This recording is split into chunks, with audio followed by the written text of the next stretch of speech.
다윗이 온 회중 앞에서 여호와를 송축하여 이르되 우리 조상 이스라엘의 하나님 여호와여 주는 영원부터 영원까지 송축을 받으시옵소서.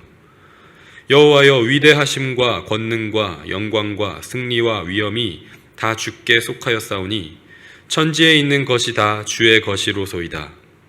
여호와여 주권도 주께 속하였사오니 주는 높으사 만물의 머리이심이니이다.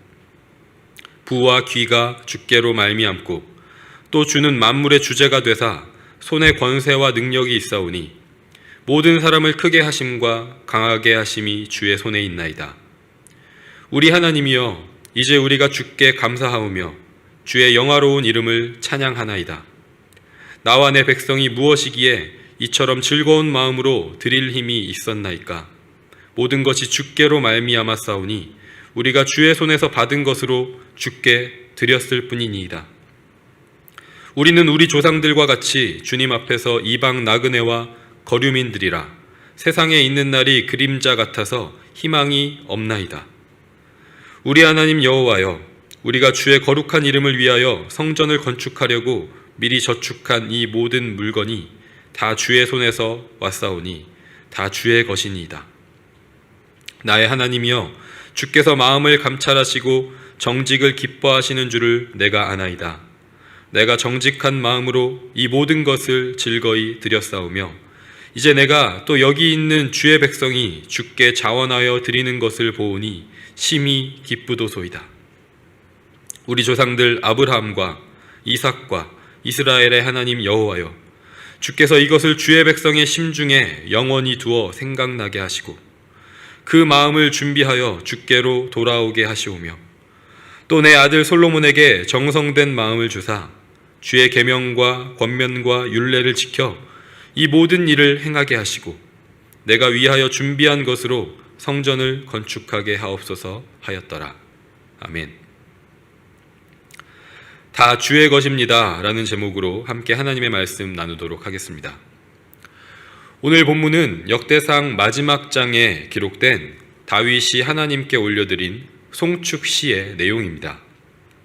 이 말씀을 통해서 다 주의 것이라고 믿는 사람의 두 가지 특징을 함께 묵상하기를 원합니다. 다 주의 것이라고 믿는 사람은 첫 번째로 내가 가진 모든 것은 하나님께서 주신 것이라고 고백하는 사람입니다. 다윗은 오늘 본문을 통해서 반복적으로 모든 것이 주님의 것이라고 고백하고 있습니다.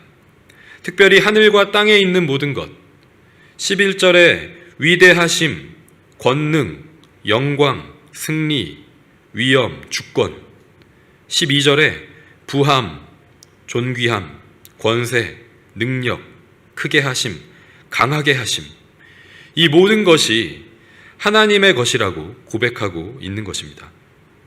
이 고백은 그저 하나님께서 듣기 좋게 꾸민 말이 아니라 다윗 자신의 인생에서의 경험과 하나님과의 교제를 통해서 깨달은 것을 진심으로 고백한 것입니다.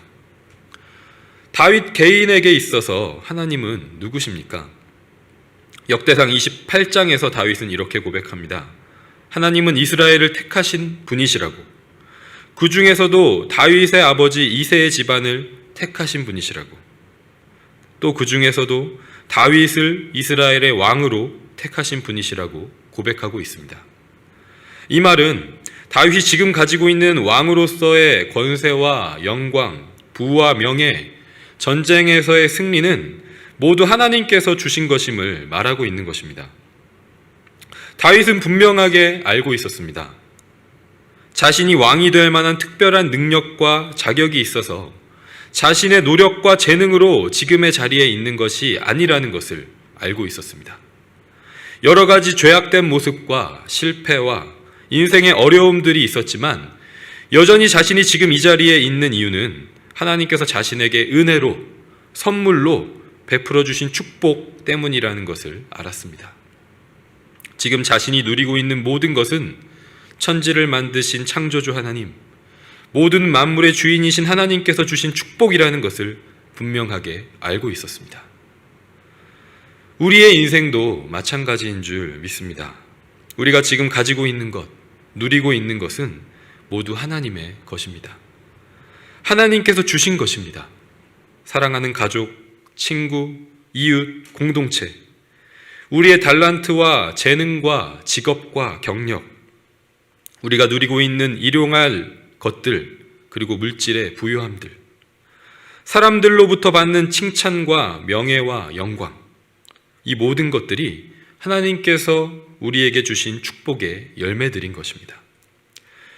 우리는 크리스천으로서 이 사실을 잘 알고 있다고 생각하지만 우리의 하루하루의 삶을 돌아볼 때 정말 진정한 마음으로 이 믿음대로 살고 있다고 자신 있게 고백하지 못할 때가 많이 있는 것 같습니다. 이 아침에 이 말씀을 통해서 다시 주님께로 돌이키기를 원합니다. 다윗의 고백이 다시 한번 우리의 고백이 되길 원합니다. 다 주님의 것입니다. 내가 가진 모든 것은 하나님께서 주신 것입니다. 이 고백을 통해서 하나님이 누구시고 내가 하나님 앞에서 누구인지 분명하게 기억하면서 오늘 우리가 살아가는 삶에서의 여러 가지 선택들, 말과 행동들 가운데에 다 주님의 것이라는 고백을 적용할 수 있기를 소망합니다. 그렇다면 우리는 이 고백을 어떻게 우리 삶에 적용할 수 있을까요? 다 주의 것이라고 믿는 사람의 두 번째 특징을 통해서 우리는 그 방법을 알 수 있습니다. 다 주의 것이라고 믿는 사람은 내가 가진 모든 것을 하나님께 드리는 삶을 사는 사람입니다. 본문 14절에서 다윗은 이렇게 고백합니다. 나와 내 백성이 무엇이기에 이처럼 즐거운 마음으로 드릴 힘이 있었나이까? 모든 것이 주께로 말미암았사오니 우리가 주의 손에서 받은 것으로 주께 드렸을 뿐이니이다. 아멘. 다윗의 논리는 아주 간단하고 명확합니다. 모든 것이 주님께로부터 온 것이기 때문에 주님께서 주신 것을 돌려드리는 것이라고 말하고 있습니다.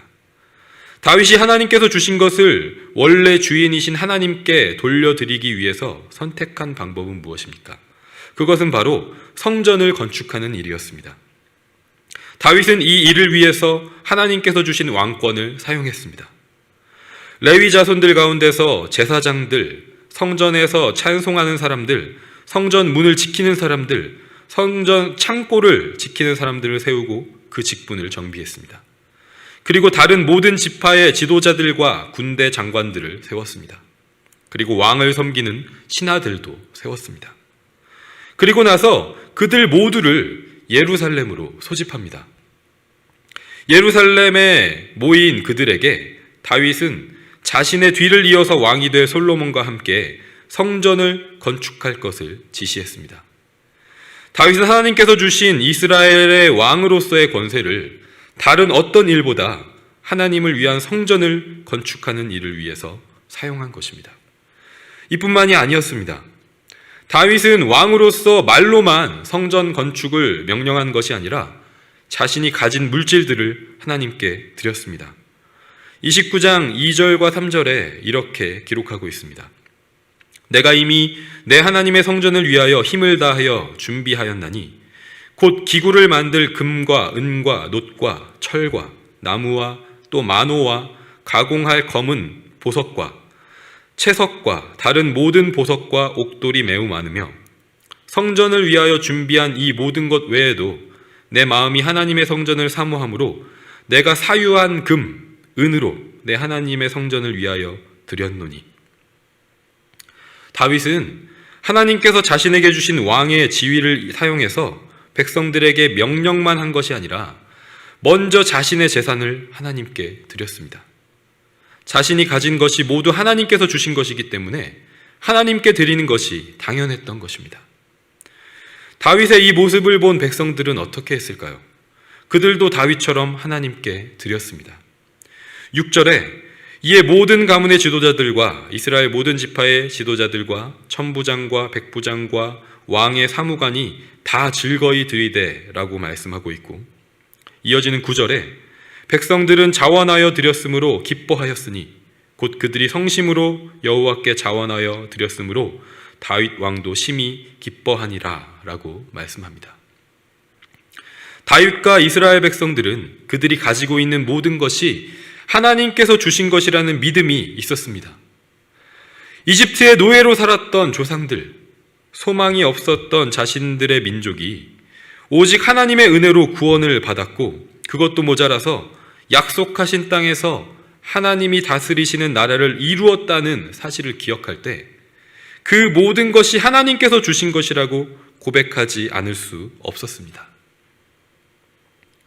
그래서 그들은 자신들이 가진 것이 자기 것이라고 말하지 않았습니다. 그래서 하나님께 돌려드릴 때도 그들에게는 자발적인 마음과 기쁨이 넘쳤습니다.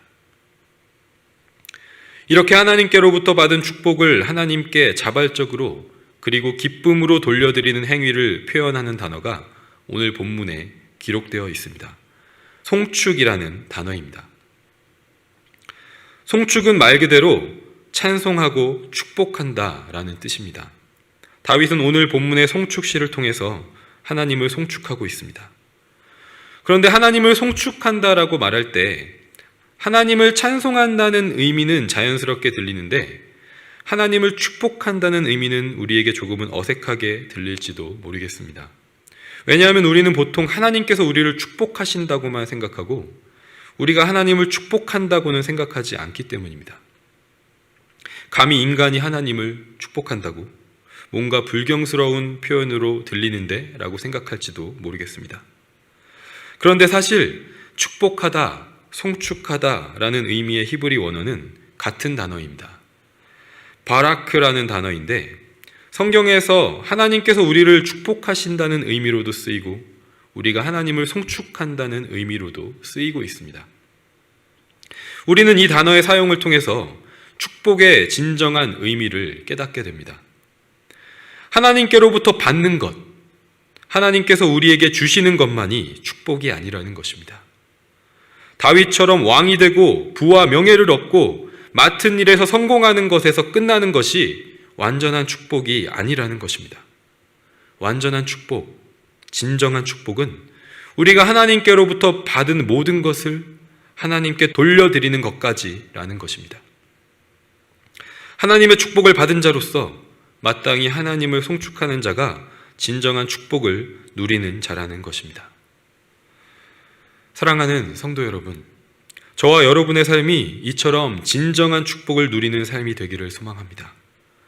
우리가 가진 것이 다 주님의 것이라고 고백하는 믿음, 그 믿음으로 우리가 가진 것을 하나님께 돌려드리는 삶이 되기를 원합니다. 우리에게 주신 이 땅에서의 모든 것, 우리의 몸과 마음, 인격과 성품, 물질과 재능, 직업과 경력, 사람들과의 관계, 이 모든 것들을 하나님의 나라를 세우는 일에 드리는 복된 삶이 되기를 원합니다. 하나님의 축복을 받은 자로서 하나님을 송축하는 삶을 또한 살길 원합니다. 다윗은 이러한 삶을 소망하면서 본문 18절에 이스라엘 백성들을 위해서 이렇게 기도합니다. 우리 조상들 아브라함과 이삭과 이스라엘의 하나님 여호와여, 주께서 이것을 주의 백성의 심중에 영원히 두어 생각하게 하시고 그 마음을 준비하여 주께로 돌아오게 하시오며. 아멘. 다윗은 이스라엘 백성들이 이 사실을 영원히 기억하게 해달라고 하나님께 기도합니다. 모든 것이 다 주님의 것이라는 사실, 그래서 주님께 돌려드리는 삶이 진정한 축복이라는 사실을 기억하게 해달라고 간절하게 기도하고 있는 것입니다. 특별히 대림절 기간에 우리는 다윗의 이 기도를 이렇게 적용해 볼 수 있다고 믿습니다. 가장 큰 축복으로 하나님 자신을 우리에게 주신 하나님, 영원한 생명을 주시려고 사람의 몸으로 이 땅에 오신 예수님을 기억하길 소망합니다. 그 아기 예수님을 경배하고 송축하기 위해서 동방박사들은 목숨을 건 먼 길의 여정을 마치고 예수님께 황금과 유향과 몰약을 드렸습니다. 자신들의 생명과 자신들이 가진 모든 것이 하나님의 것임을 고백하면서 예수님께 드린 것입니다. 그리고 마태복음 2장 10절에서 말씀하는 것처럼 그들에게는 기쁨이 넘쳤습니다. 그들이 별을 보고 매우 크게 기뻐하고 기뻐하더라. 그들은 진정한 축복을 누린 사람들이었습니다. 하나님께서 저와 여러분도 이 진정한 축복을 누리는 삶으로 부르고 계신 줄 믿습니다. 이 아침에 기도할 때 우리는 무엇을 어떻게 하나님께 드려야 하는지, 그러기 위해서 오늘 우리의 삶에 어떤 선택을 하길 원하시는지 깨닫게 하시는 은혜가 있기를 간절히 축복하고 소망합니다.